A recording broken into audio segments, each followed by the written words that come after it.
नमस्कार दोस्तों, स्वागत है आप सभी का डीआरए न्यूज़ में। जानते हैं आज की कुछ बड़ी खबरें। जी हां, इस समय की सबसे बड़ी खबर शिक्षा विभाग से है। 10वीं 12वीं बोर्ड की बाकी परीक्षाएं 1 से 15 जुलाई के बीच होंगी।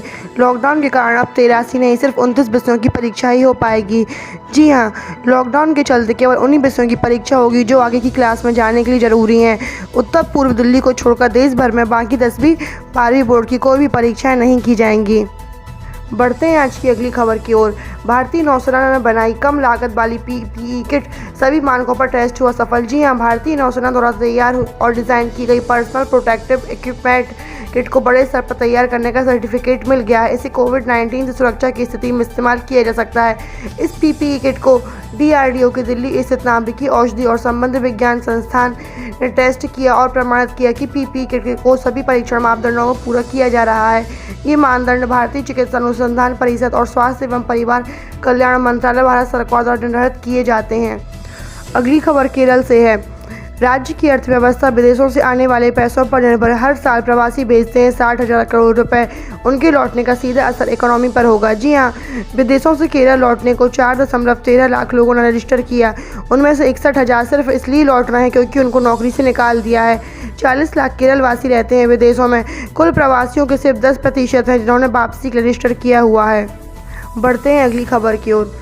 कोविड-19 के चलते 10 राज्य के 21 अस्पतालों में प्लाज्मा थेरेपी के ट्रायल को मिली मंजूरी। जी हां, फिलहाल इस ट्रायल के लिए 452 संक्रमित मरीजों को शामिल किया गया है। आईसीएमआर के अनुसार इस ट्रायल के लिए दिल्ली सहित एम्स के सहित देश के कई 111 चिकित्सीय संस्थानों से आवेदन मिले थे, लेकिन फिलहाल 21 अस्पतालों को ही मंजूरी मिल सकी है।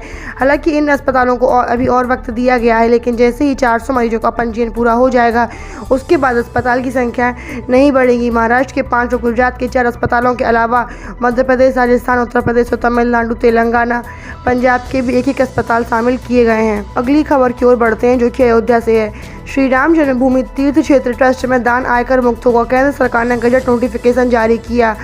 जी हां, अयोध्या में राम मंदिर के निर्माण के लिए बनाए गए श्री राम जन्मभूमि तीर्थ क्षेत्र ट्रस्ट में दान करने पर यह राशि आयकर मुक्त होगी। सरकार को वित्त मंत्रालय की ओर से इससे जुड़ा गजट नोटिफिकेशन जारी किया गया है। इसके मुताबिक राम मंदिर ट्रस्ट में दान करने पर आयकर अधिनियम 1961 की धारा 80G के तहत आयकर में छूट मिलेगी। वित्त मंत्रालय ने तीर्थ क्षेत्र को ऐतिहासिक महत्व का स्थान और एक सार्वजनिक पूजा के प्रसिद्ध स्थान के तौर पर अगली खबर झारखंड से है। जी हां, झारखंड में 1 साल तक पान मसाला की बिक्री, उत्पादन और भंडारण पर लगी रोक।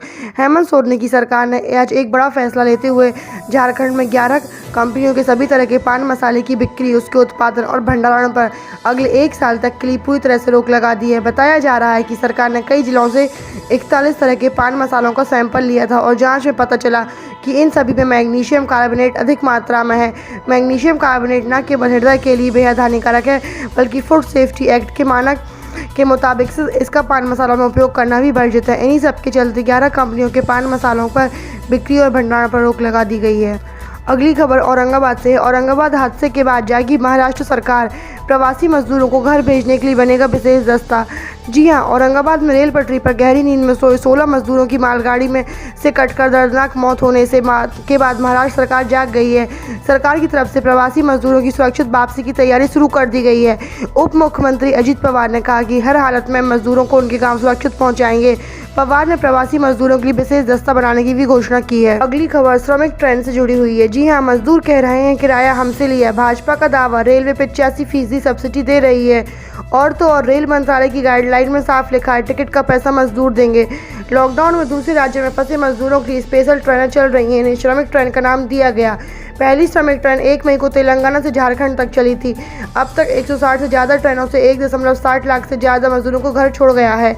रेल मंत्रालय ने 2 मई को गाइडलाइन जारी की थी। इसमें साफ लिखा था रेलवे राज्यों को टिकट देगी और राज्य मजदूरों को टिकट देकर उनसे पैसे लेंगे, बाद में पैसा रेलवे को देंगे। भाजपा के प्रवक्ता संबिता पात्रा ने ट्वीट कर दावा किया है कि मजदूरों के किराए पर रेलवे 85% सब्सिडी दे रही है, बाकी बचे 15% राज्य सरकार दे रही है।